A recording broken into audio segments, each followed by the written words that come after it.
అంటున్నారని వచ్చేసామండి. ఇక రాజమండ్రి పై నుంచి రైలు కింద నుంచి లండన్ నుంచి లడికిన రాత్రి వచ్చేసానండి. నేను వస్తా దొరగారు మీ కోరికని గుమ్మడికాయంత బంగారాన్ని తీసుకొస్తుంటే కుక్క ముట్టుకోకుండా కుక్క తోక ముట్టుకుంది విజయవాడ బస్ స్టాండ్. కుక్క తోక ముట్టుకున్న బంగారం మళ్ళీ మీరు ముట్టుకుంటారా లేదని 7 పాలేళ్ళ పెట్టించేసి ఏట్లో పడేపించానండి. 3 కోట్లు తీసుకెళ్లి మురికాలలో పడేశాను. మా ఇంట్లో కోట్లు కుక్కలు తింటుంటాయండి, లక్షలు లక్కలు తినేస్తుంటాయి, ఎలుకలు తినేసి చిల్లర చీమలు తినేసేస్తాయి. ఇక కాగితాలు కట్టుంటే కాగితాలు తీసుకెళ్లిపోతాం. మాకు పొయ్యిలో ఎండి ఇంట్లో బంగారం ఉందండి, కాకపోతే ఇంట్లో వాళ్ళు ఎసట్టాలు బియ్యం లేక ఎండిపోతున్నారు. గురుగారు మీకు ఏమన్నా డబ్బుకి కానీ ధాన్యానికి కానీ ఏమన్నా లోటుగా ఉంటే మాకు కౌరు చేయండి, మేము పంపించేస్తాం.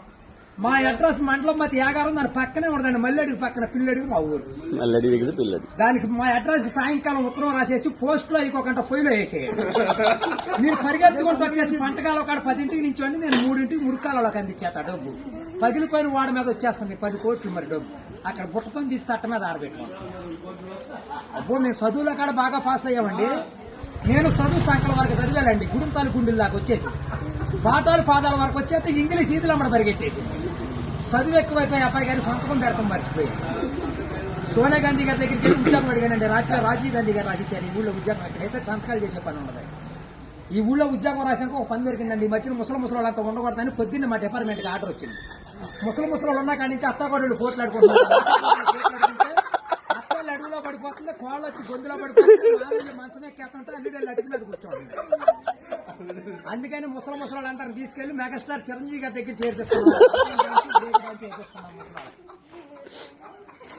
గురువు గారు దసరా పండుగ రోజున మా ఊళ్ళో ఏప్రాల్ పండుగలు వేపిస్తున్నాను. నాపరాళ్ళ మీద ఏప్రాల్ పోట్లాడుకుంటే నాపరాళ్ళు ఇప్పుడు సమరాత్రి గారు వెళ్ళి సౌండ్ చేస్తుంటే, మునసూపు గారు వెళ్ళి ముడేస్తుంటే, కర్ణం గారు వెళ్ళి కాగితాలు రాస్తుంటే, ప్రెసిడెంట్ గారు వెళ్ళి పెళ్లి చేసేస్తున్నారు. ఇప్పుడు ఆ పెళ్లి భోజనాలకు ఎక్కించుకురమ్మని మా ఇయ్యంకుల వారు ఊపిలేని విమానాన్ని పంపించారండి. విమానానికి ఊరు చివరికి వచ్చాక ఊపి ఎక్కిపోయిపోయి కృష్ణానదిలో పడిపోయింది. నేను వచ్చి మీ బాజార్లో పడిపోయింది. ఇవాళ ఛార్జీకి మీరు 500-600 ఇచ్చారంటే ఛార్జీ డబ్బులు పెట్టుకుని వెళ్ళి కాకినాడ వెళ్ళి కాఫీ తాగి అక్కడ మీ పేరు పేపర్లు వేసేస్తారు. ఈసారి గారు ఇప్పుడు రాబోయే కాలానికి కాబోయే సీఎం గారు మీ పేరు పేపర్లో వేపించేస్తానండి. ఈనాడు పేపర్లో వేపించానంటే ఆంధ్ర జ్యోతులు అక్షరాలు లేకోకుండా వచ్చేస్తాను. చదువుకున్నోడు చదువుకోవచ్చు, చదువులేనోడు చదువు. దొరగారు మన ఊరంతా ఖాళీగా ఉందని సాయంకాలం మన ఊరు కాలువలో కరువు మీటింగ్ పెట్టిస్తున్నాం, మీరంతా అక్కడ వచ్చేయండి. ఇప్పుడు కాలువలో కరువు మీటింగ్ పెట్టించి నూతులో టిక్కెట్లు ఇప్పించి ఏట్లో సినిమా చూపించి బుడమెట్లో చూపిస్తున్నా బురకట్ట. అక్కడ నీటి మీద తామరాకులు వేసి తామరాకుల మీద కుర్చీలు వేసి కుర్చీల మీద కూర్చోబెట్టించి మనిషికి 50,000 లోన్ ఇప్పించారు. 50,000 లోన్ దొరగారు ఇప్పుడు మాకు 7 అంతస్తుల మేడ, 25 పాడిగేదలు, 10 మంది పాలేళ్లు, 7 దున్నపోతులు ఉంటాయండి మా ఇంట్లో. పొద్దున్నే లెగితే పాడిగేదలు పాలన్నీ పిండేసి పాలేళ్ళ పోసేస్తాం. దున్నపోతుల పాలు మా ఇంట్లో వాళ్ళకి ఎగజూరే కానీ ఎగజూరు ఉండదు. గురువు గారు మాకు వ్యవసాయం ఏమైనా తక్కువ ఉందనుకున్నారా? ఏట్లో 700 ఎకరాలు మాదేనండి. సముద్రంలో సగం ఆటా ఉంది. పల్లాలో 25 ఎకరాలు ఉంటే విజయవాడ కృష్ణానదిలో బ్యారేజ్ కట్టే పక్కన 55 ఎకరాలు నా పేరునే ఉందండి. నేను ఆటలు ఏమేమి పండిస్తున్నాను అనుకున్నారు?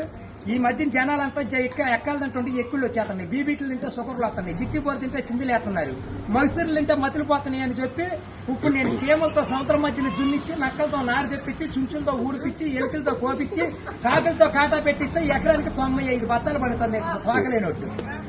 మీకేమన్నా కావాలంటే చెప్పండి, సాయంకాలం ఆఫీస్ కాడికి వస్తాను, ఒక లారీలో ఒకటి మీ ఇంటికాడ పంపించాను. మరి పంపించండి, మళ్ళీ మా ఆఫీస్ వచ్చిన కొనుగోలేదు, లక్షలకు వచ్చిన కరువు లేదు. కోట్లు కుక్కలు వేసినా, లక్షలు నక్కలు వేసినా కానీ మేము కాఫీ దగ్గర కాకినాడ వెళ్ళిపోవాలి, భోంచేతకి బొమ్మ వెళ్ళిపోవాలి, నిద్ర చేతకి నీలగిరి వెళ్ళిపోవాలి. ఈ మధ్యన ఏది చూద్దాం.